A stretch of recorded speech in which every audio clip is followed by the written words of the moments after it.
Good afternoon. My conviction that this country needs to go for growth is rooted in my personal experience. I know what it's like to grow up somewhere that isn't feeling the benefits of growth. I saw what that meant, and I'm not prepared to accept that for our country. I want a country where people can get good jobs, new businesses can set up, and families can afford an even better life. That's why, from day one, I've been ambitious for growth. Since the 2008 financial crisis, the potential of this great country has been held back by persistently weak growth. I want to deliver a low-tax, high-wage, high-growth economy. It's what I was elected by my party to do. That mission remains. People across this country rightly want stability. That's why we acted to support businesses and households with their energy costs this winter. It's also the case that global economic conditions are worsening due to the continuation of Putin's appalling war in Ukraine. And on top of this, debt was amassed helping people through the COVID pandemic. But it is clear that parts of our mini-budget went further and faster than markets were expecting. So the way we are delivering our mission right now has to change. We need to act now to reassure the markets of our fiscal discipline.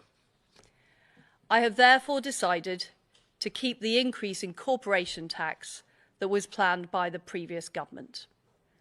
This will raise £18 billion per year. It will act as a down payment on our full medium-term fiscal plan, which will be accompanied by a forecast from the independent OBR. We will do whatever is necessary to ensure debt is falling as a share of the economy in the medium term. We will control the size of the state to ensure that taxpayers' money is always well spent. Our public sector will become more efficient to deliver world-class services for the British people. And spending will grow less rapidly than previously planned. I met the former Chancellor earlier today. I was incredibly sorry to lose him. He is a great friend, and he shares my vision to set this country on the path to growth.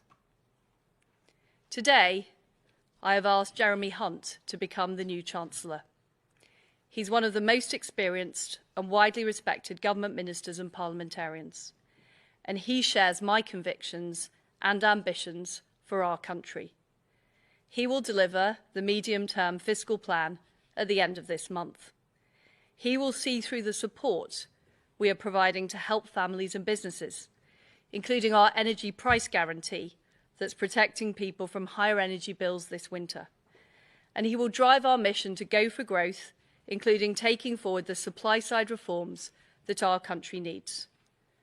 We owe it to the next generation to improve our economic performance, to deliver higher wages, new jobs and better public services, and to ease the burden of debt. I have acted decisively today because my priority is ensuring our country's economic stability. As Prime Minister, I will always act in the national interest. This is always my first consideration. I want to be honest, this is difficult, but we will get through this storm, and we will deliver the strong and sustained growth that can transform the prosperity of our country for generations to come. I'll now take questions. Can I start with Ben Riley-Smith, Telegraph? Thank you, Prime Minister. Clearly a difficult day. Can you explain to the public why you think you should remain as Prime Minister, given you jumped to key tax cuts that led you to be elected and got rid of your Chancellor? I'm absolutely determined to see through what I have promised, to deliver a higher growth, more prosperous United Kingdom, to see us through the storm we face. We've already delivered the energy price guarantee, making sure people aren't facing huge bills this winter. But it was right, in the face of the issues that we had, that I acted decisively to ensure that we have economic stability, because that is vitally important to people and businesses right across our country.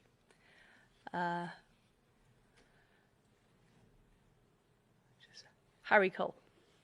Thank you, Prime Minister. Harry Cole from The Sun.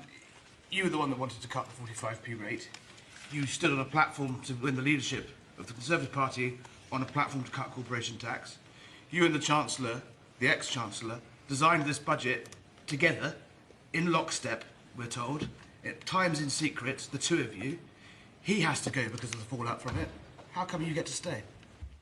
Well, my priority is making sure we deliver the economic stability that our country needs. That's why I had to take the difficult decisions I've taken today. The mission remains the same.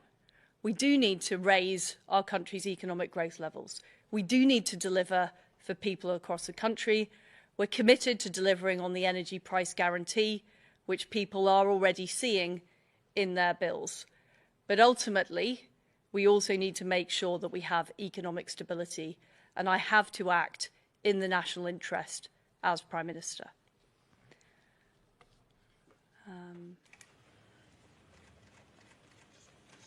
Chris Mason, BBC. Excuse the bluntness, Prime Minister, but given everything that has happened, what credibility do you have to continue governing? What I've done today is made sure that we have economic stability in this country. Jeremy Hunt, as Chancellor, is somebody who shares my desire for a high-growth, low-tax economy. But we recognise, because of current market issues, we have to deliver the mission in a different way. And that's what we are absolutely committed to do, achieving that stability at what is a very difficult time globally. Robert Peston. Prime Minister, the former Tory Chancellor, Philip Hammond, has just said that you have totally trashed the Tory party's election-winning reputation for economic competence. Will you apologise to your party? Well, I am determined to deliver on what I set out when I campaigned to be party leader.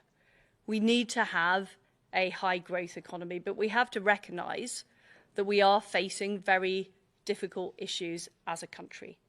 And it was right, in the national interest, that I made the decisions I've made today to restore that economic stability so we can deliver, first of all, helping people through this winter and next winter with their energy bills, but also making sure that our country is on the long-term footing for sustainable economic growth.